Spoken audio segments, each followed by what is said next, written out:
এখন উনি আসবেন আমি তো জানতাম না, আমি এসেছি সৌজন্য সাক্ষাৎকার করতেই। উনি কী ধরনের সাক্ষাৎকার করতে আসছেন সেটা উনি বলতে পারবেন আপনারা। উনি বলছেন চা খেতে এসেছি সৌজন্য সাক্ষাৎ করতে, না সে কোনো এজেন্ডা নেই। সে চা খেতে আসতেই পারেন, অসুবিধে নেই। এবং আমি তো বলবো যে মিষ্টিও খান চায়ের সাথে, কোনো অসুবিধা নেই। চাও খান, মিষ্টিও খান।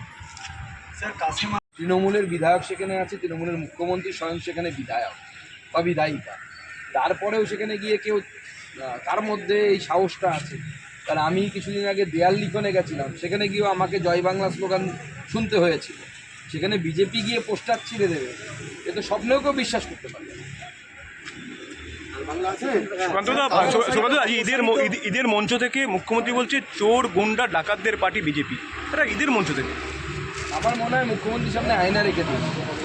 এরকম নির্লজ্জ রাজনৈতিক নেতা আমি আমার জীবনে দেখি। যে রাজনৈতিক দলের প্রাক্তন বা যে সরকারের প্রাক্তন শিক্ষা, স্বাভাবিকভাবে নির্বাচন কমিশনের কাছে তার ট্র্যাক রেকর্ড আছে, তাই নির্বাচন কমিশন তাদেরকে এখানে সমূলে উৎপাদিত করছে। কারণ তারা ভোটের যে নিয়মকানুন, সেই নিয়মকানুন মানতে দেন না, মানতে চান না।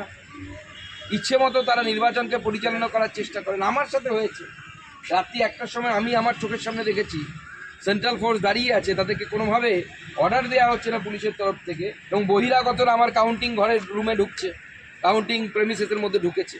সিসিটিভি চেক করা হোক, আমি চ্যালেঞ্জ করছি। মুখ্যমন্ত্রীর যদি দম থাকে সিসিটিভি নিয়ে এসে আমি চ্যালেঞ্জ করছি। আমি ছিলাম বলে আটকে দিয়েছি, কোনো সাধারণ প্রার্থী হলে সে তো আটকাতে পারবে না। আমাকে আমার ওখানে কিছু হলে মিডিয়া দেখাতো, তাই আটকে গেছে। তাহলে আমার ভোটটাও তো লুট করে আমাকে হারিয়ে